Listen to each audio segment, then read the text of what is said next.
यदि स्केल का असली मतलब दुनिया में किसी ने समझा है तो वह है चाइना, और जिसने स्केल को सबसे अधिक नजरअंदाज किया है तो वह है भारत। अमेरिका ने वर्ल्ड वॉर इसलिए नहीं जीता क्योंकि उसके पास सबसे ताकतवर सेना या सबसे आधुनिक हथियार थे।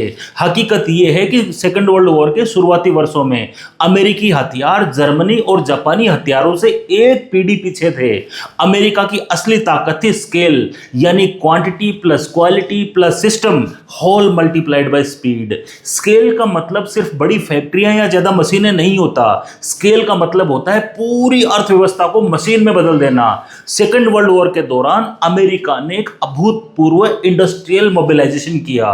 नतीजा यह हुआ कि कुछ ही वर्षों में उसने 3 लाख से अधिक फाइटर प्लेन, 60,000 से अधिक टैंक, 25 लाख से ज्यादा आर्मर ट्रक और हजारों युद्धपोत बना दिए। ये उत्पादन किसी एक देश के लिए नहीं बल्कि पूरे वर्ल्ड वॉर की दिशा बदलने के लिए पर्याप्त था। असली फर्क यहीं पड़ा। जर्मनी और जापान के पास कई मोर्चों पर बेहतर हथियार थे, लेकिन उनके पास उन्हें लगातार बड़े पैमाने पर और समय पर बनाने की कैपेसिटी नहीं थी। अमेरिका ने दुश्मन को युद्ध भूमि में नहीं बल्कि फैक्ट्री के फ्लोर पर हरा दिया। सैनिकों से ज्यादा निर्णायक साबित हुई असेंबली लाइंस, हथियारों से ज्यादा ताकतवर साबित हुई सप्लाई चेन और रणनीति से ज्यादा असरदार साबित हुआ निरंतर उत्पादन।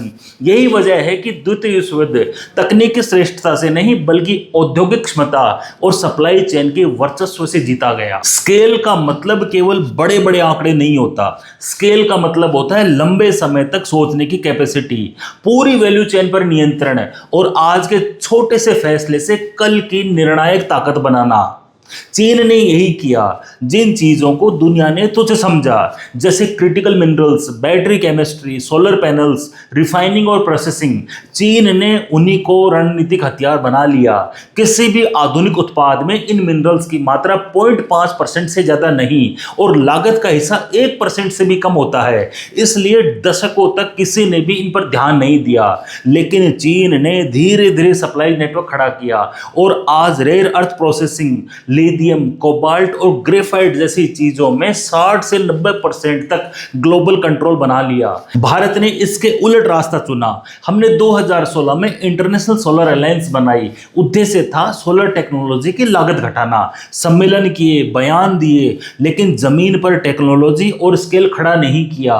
नतीजा यह है कि 2026 में भारत की सबसे बड़ी सोलर कंपनियों में से एक आज भी सोलर बैटरी बनाने की टेक्नोलॉजी के लिए चाइना की एक छोटी सी कंपनी के दरवाजे खटखटा रही है। वजह साफ है, हमारे सिस्टम में R&D यानी रिसर्च एंड डेवलपमेंट को खर्चा माना जाता है, इनोवेशन को जोखिम और लंबी योजना को फालतू बहस। हम योग्यता से ज्यादा चापलूसी, जुगाड़ और सेटिंग को इनाम देते हैं। जहां प्रोफेसर वैगनार में, वैज्ञानिक एल्टो में और सत्ता के पास बैठे लोग रेंज रोवर में घूमते हैं। सेम यही कहानी खेती में भी दिखती है। दुनिया की सबसे ज्यादा खेती योग्य जमीन, हर तरह की मिट्टी और जलवायु होने के बावजूद भारत किसी भी एक कृषि उत्पाद में ग्लोबल मोनोपोली नहीं बना पाया। वहीं नीदरलैंड जैसा छोटा सा देश, जिसकी कृषि भूमि भारत के मुकाबले नेग्लिजिबल है, हमसे कई गुना ज्यादा कृषि उत्पाद निर्यात करता है क्योंकि उसने स्केल, टेक्नोलॉजी, लॉजिस्टिक्स और वैल्यू एडिशन को गंभीरता से लिया।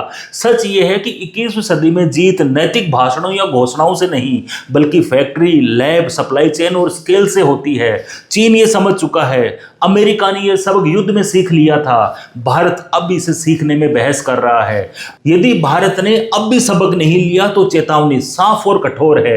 भारत धीरे धीरे निर्णायक शक्ति नहीं बल्कि केवल बड़ा बाजार बनकर रह जाएगा। ऐसा बाजार जहां टेक्नोलॉजी बाहर से आएगी, सप्लाई चेन बाहर की होगी और मुनाफा भी बाहर ही जाएगा। हमारे पास उपभोक्ता होंगे लेकिन नियंत्रण नहीं होगा। असेंबली लाइंस होंगी पर कोर टेक्नोलॉजी नहीं होगी। भाषण होंगे पर स्केल नहीं होगा। ऐसे में हर वैश्विक संकट, चाहे वह युद्ध हो, ट्रेड वॉर हो, एनर्जी शॉक हो या टेक्नोलॉजी बैन हो, भारत को सबसे पहले और सबसे ज्यादा चोट पहुंचाएगा। क्योंकि जो देश सप्लाई चेन पर निर्भर होता है वह रणनीति नहीं बना पाता, केवल प्रतिक्रिया देता है। इसका सीधा नतीजा यह होगा कि भारत का यूथ इनोवेटर नहीं, सस्ता मजदूर बनकर रह जाएगा। हमारी कंपनियां ग्लोबल लीडर नहीं बल्कि कॉन्ट्रैक्ट मैन्युफैक्चरर होंगी और स्टेट नीति निर्माता नहीं, संकट प्रबंधक बन जाएगा। जिन क्षेत्रों में आज हम मोनोपोली बना सकते थे, critical minerals, battery chemistry, agritech, deep tech, वहां कल हम परमिशन लेने वाली अर्थव्यवस्था बन जाएंगे। इतिहास गवाह है, जो देश स्केल को समय रहते नहीं समझते, वे अचानक नहीं गिरते, धीरे धीरे अप्रासंगिक हो जाते हैं। चेतावनी यही है, या तो भारत अभी फैक्ट्री, लैब और सप्लाई चेन में निवेश करे, या कल केवल भाषण और पछतावे में फंसा रहेगा।